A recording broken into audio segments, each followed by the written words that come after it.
dengan arah tak pasti. Assalamualaikum warahmatullahi wabarakatuh.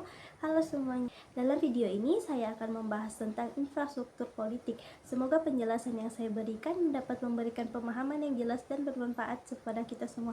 Selamat menyaksikan. Baiklah, pada pembahasan pertama saya akan membahas tentang pengertian dari infrastruktur politik.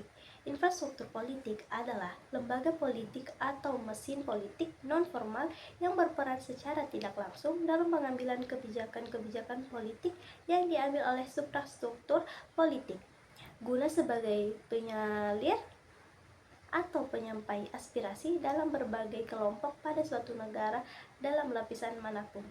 Berikut adalah beberapa elemen utama dalam infrastruktur politik. Yang pertama, organisasi masyarakat sipil. Definisinya, organisasi yang berada di luar kontrol negara atau partai politik yang berfungsi untuk memperjuangkan berbagai kepentingan sosial, ekonomi, atau politik. Contohnya, lembaga swadaya masyarakat, LSM, kelompok-kelompok advokasi atau organisasi non-pemerintah NGO yang fokus pada isu-isu seperti hak asasi manusia, lingkungan hidup, dan pemberdayaan masyarakat. Yang kedua, media massa. Definisi, media termasuk televisi, radio, surat kabar, dan platform digital yang digunakan untuk menyebarkan informasi kepada publik. Contohnya, media sosial, televisi, koran, dan jurnalistik investigasi yang berperan dalam membentuk opini publik dan menyediakan informasi politik. Peran media berfungsi sebagai alat komunikasi politik, menyebarkan informasi, serta menjadi sarana bagi oposisi politik untuk mengkritik pemerintah atau sistem politik yang ada. Media juga berfungsi mengedukasi masyarakat tentang isu-isu penting. Yang ketiga, kelompok kepentingan atau interest group. Definisi, kelompok yang terbentuk untuk memperjuangkan kepentingan khusus tertentu, baik itu politik, ekonomi, atau sosial. Contoh kelompok buruh, asosiasi pengusaha, kelompok lingkungan hidup, dan lain-lain. Yang kelima, gerakan sosial. Definisinya, gerakan yang terdiri dari sekelompok orang yang bekerja sama untuk mempromosikan atau menentang perubahan sosial atau politik tertentu. Contohnya itu gerakan hak asasi manusia, gerakan feminisme, gerakan pemuda, gerakan anti korupsi.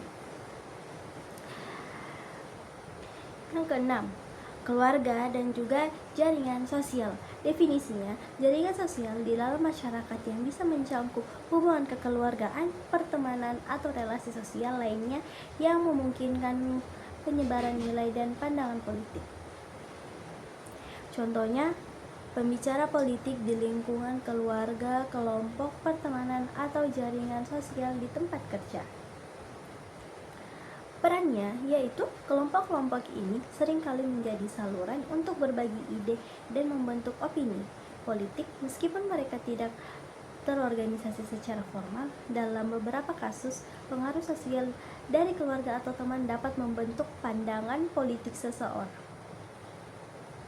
Yang ketujuh, partai politik non-resmi atau gerakan politik. Definisi ini yaitu gerakan atau kelompok yang mendukung suatu ideologi atau kebijakan tertentu, tetapi tidak terdaftar atau terorganisasi sebagai partai politik resmi.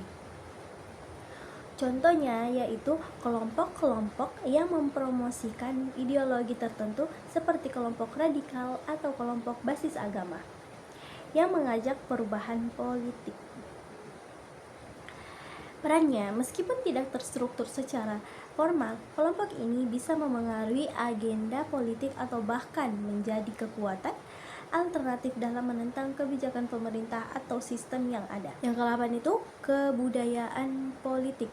Definisinya yaitu nilai-nilai norma yang ada pada tradisi yang belum berkembang dalam masyarakat dan memengaruhi cara orang berpikir dan bertindak dalam ranah politik.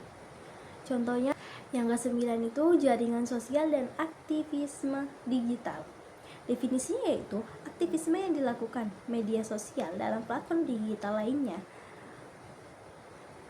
Contohnya, kampanye hashtag di Twitter, gerakan melalui Facebook atau petisi online atau membuat konten TikTok yang memengaruhi tentang politik. Perannya, aktivitas digital memungkinkan mobilitas massa secara cepat dan luas secara memberikan suara kepada mereka yang tidak memiliki akses ke struktur politik formal. Jadi teman-teman, itulah penjelasan saya tentang infrastruktur.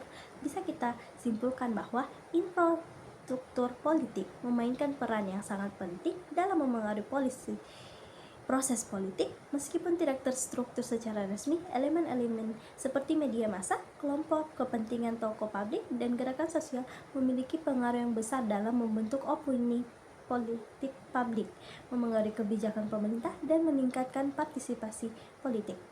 Infrastruktur ini menjadi katalisator perubahan sosial yang politik yang signifikan yang diinginkan oleh masyarakat untuk mencapai segala tujuan yang bagus. Sekian dan terima kasih penjelasan dari saya. Saya akhiri dengan ucapan wabillahi taufiq wal hidayah. Wassalamualaikum warahmatullahi wabarakatuh.